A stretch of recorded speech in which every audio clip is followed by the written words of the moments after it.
Hey everybody, it's Dr. G with my friend Jade Lamini, licensed acupuncturist. It's been a full week since we've been closed now, and we're here to keep you guys informed on what we've been up to and some of the questions, the most common questions we've been getting in social media. I want to answer them for you today with Jade. So as far as what we've been up to is right now we've been reiterating with our patients safety, stay at home, the quarantine. If you have to go out into the food stores, pick up only essentials, what you need. I do recommend a mask and gloves. I know it's a little bit controversial. I'm not saying that you should buy all the gloves and masks and hoard them, but a lot of us have something at home to use as personal protection. Jade, have you been going out and getting anything? Well, only to the supermarket. Just, few things, missing a few things here and there. I also recommend a mask. And even if it's not necessarily to say that it may protect you from what's out there, but it's protecting us from you. Because most people are not wearing proper masks. Most people are not wearing masks with the, right microns. And that's fine. But if you sneeze or you cough and you're wearing a mask, that protects us from your germs. And that just helps reduce the spread anyway. So I do recommend the mask as well. Gloves, it's like, how often are you changing the gloves? Hopefully you're not using the same gloves for 2 and 3 weeks on it. But the gloves too, at the very least, it's going to protect others from your own. It's really been a big controversy on social. People are upset that people are buying masks and using them because they want the nurses and doctors to have them. Right, but... I just saw at 7-Eleven the other day. They're actually selling gloves at 7-Eleven. Oh, nice. They were $7 a box. I didn't know how much. They were a little bit overpriced. Not too bad, though. It was good to see them there. The masks are the big deal that they're out of stock on. You have the KN95s and then you have the N95s. Yeah.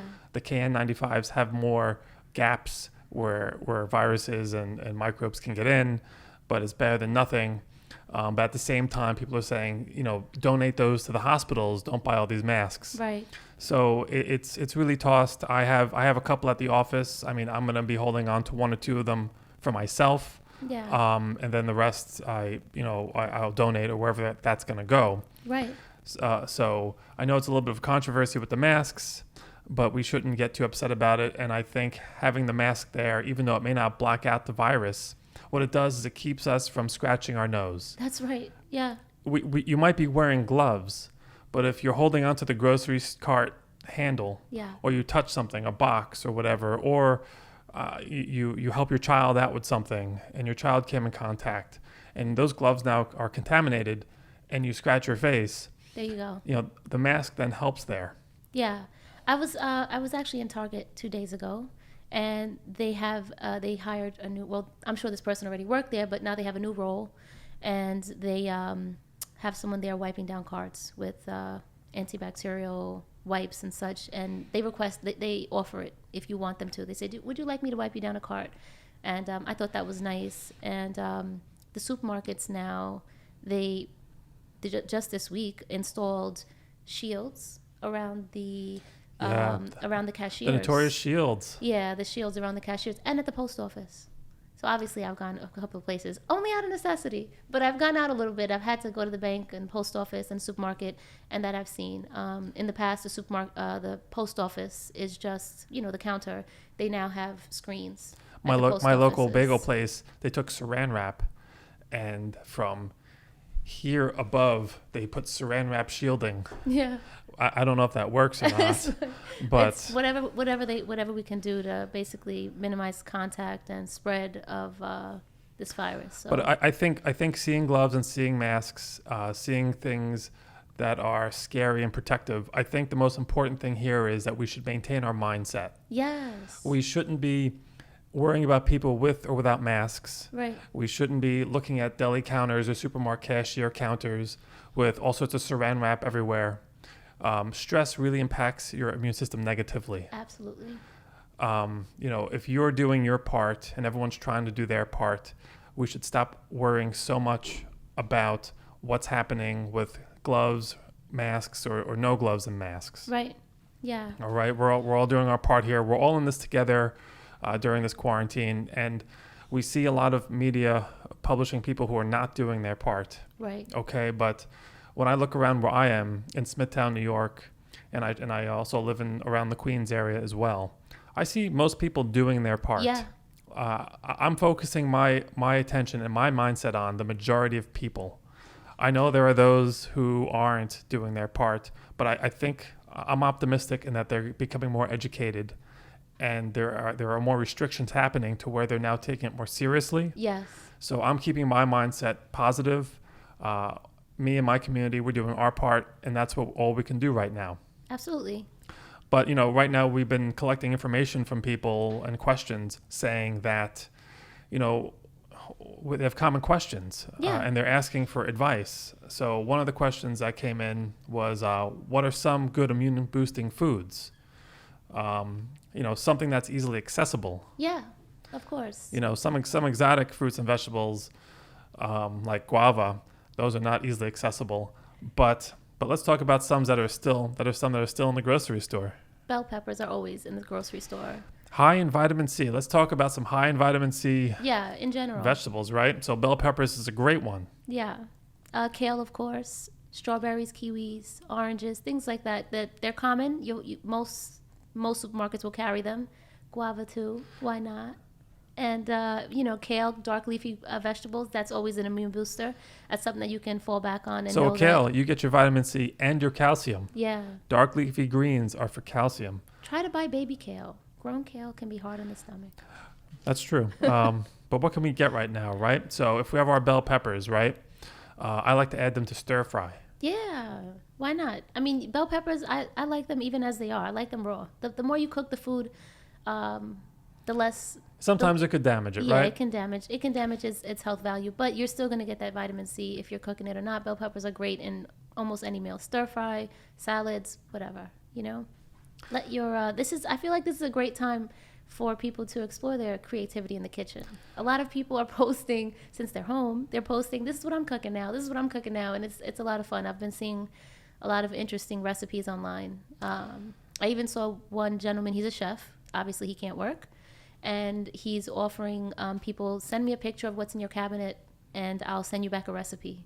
That's a fantastic idea. Yeah, I thought that was pretty cool. So, people are being creative at helping out and doing their part at staying home. So that's always, I like to see new creative ideas when we come under pressure. People always rise to the occasion.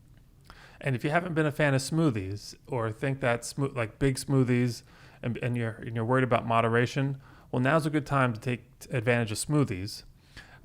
Just like we mentioned before, we have strawberry, kiwi, oranges. So obviously orange, that also goes with orange juice. Yeah. We'll get high vitamin C out of that as well. Just be careful not to overconsume any of these things just because they're healthy. You could wind up with loose stools and diarrhea. Too much vegetables. If you have a lot of raw and tons of uncooked and fruits all in one shot, you could then not start to feel well. So they're all good for you, and you need your vitamin C. And I know in our past podcast, we talked about vitamins, what the difference is in vitamin C's. We have regular ascorbic acid, but then we have liposomal vitamin C, which is that slow absorption. You'll see it as slow absorbing vitamin C. And that's the better one to take. That won't give you the digestive troubles. So because all these foods are high in vitamin C, you could start to get those symptoms that make you worried with the diarrhea and digestive troubles. Just know that maybe you're just over consuming a little bit on all the healthy foods that you're eating. Yeah. All right. We have another question here. What are some of the ways to reduce anxiety? Oh, there's so many. There's so many. Man, what is one of your favorites, Jade? Exercise. At-home exercise. The gyms are closed. I'm so sad.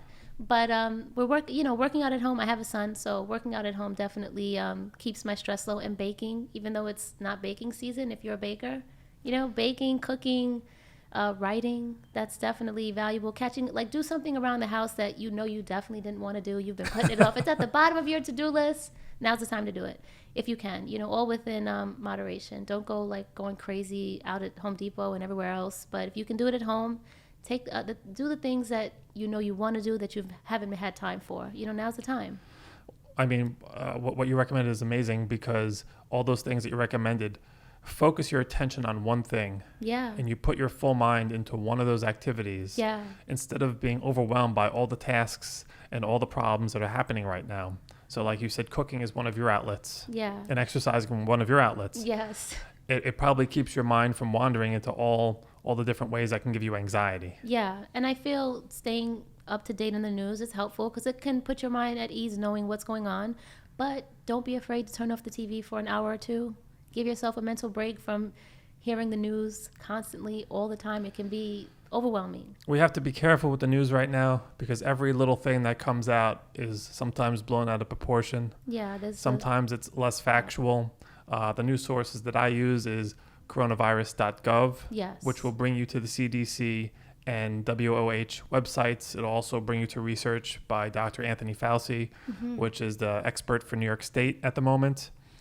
Those are the only three sources I like to go to, which is essentially one source. Yeah. Rather than going on other information that could be construed and sensationalized. Yeah. That's right. Yeah, that's definitely have to nip that in the bud. All right. So another great way to reduce anxiety is writing. Yes. Good old-fashioned writing. If writing's not for you, then maybe head to the memo section of your phone and write your thoughts out. Yeah. If you're not doing creative writing, write your thoughts out. You know, it's okay to not be happy with the current situation. It's okay to feel the emotions that you feel. Write them out. You'll actually experience them going down. Yeah.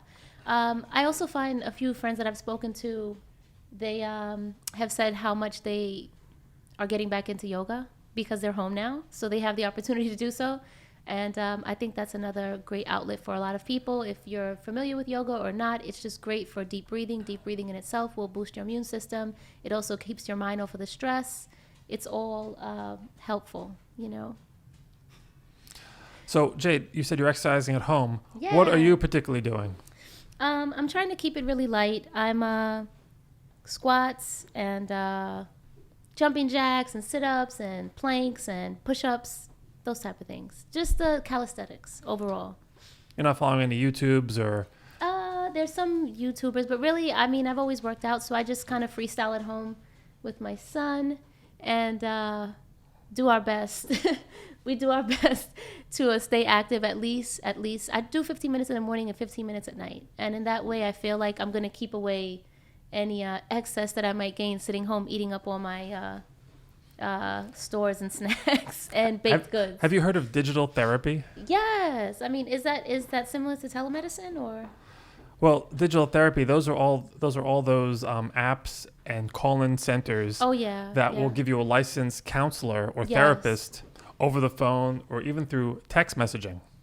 Yeah, I think that's a great option for anyone, especially there's a lot of people that, you know, we don't speak about it a lot, but mental health is huge. It's a huge issue. There are people that can't meet their weekly appointments anymore because they are shut in, and that's a big issue. To my understanding, what they're doing is supplementing that with like Zoom calls or like not a FaceTime call, but some kind of HIPAA appropriate video chat where you're actually able to speak with your counselor through videos. And telemedicine is taking a big step up right now and helping people in ways that they can. So I think that's something that people should look into if their providers are not reaching out to them and letting them know that that's available to them. And at the very least, if we go with free therapy, a free therapy is calling a friend, Yeah. talking to a family member. This is the best opportunity to reach out to people. Talk to the people in your house. You haven't spoken to in a long time. You know, some of us, don't have family that lives close by. Right. This is a great time to catch up. Yeah, that's me 100%. All my family's in Brooklyn, and I'm definitely been bothering them a lot more. We got all the kids on Google Hangouts, video chatting each other. They're like, my kids are making me crazy. Can you have them your kids call my kids? And they're all hanging out on the Google Hangouts, so that's pretty cool. And reach out to your family and getting connected with the people in your house. A lot of people, they live in the same house, they live together, and they're busy working. Now everyone's home. Spend time with your family. Where I live, even though we have to keep social distancing, I'm seeing a lot of parents outside playing with their kids, which is great because they usually don't get to. They're usually at work. Now the dads are outside playing catch with their sons, and kids are outside playing soccer with their brother or sister a little more often because, now they're not in school all day. And tired in the afternoon, they're playing it outside. So I think that's As long as it's in their backyard, as right? long as it's in their backyard. I mean, that's the benefit of Long Island. You know, we have backyards, we got a front yard, and keeping distance is very important in, you know, keeping with the pause. But I think it's a great opportunity for families to get closer together once again. Yeah. All right, so I think we covered a couple questions from social. Yeah. We calmed everyone's anxieties and fears. Sure. And we kept everyone up to date on what was happening with us in the office and our closure still. And right now, we still don't have a timeline of when we're going to be back open. Right. You know, when it's safe to reopen, we're going to start doing that.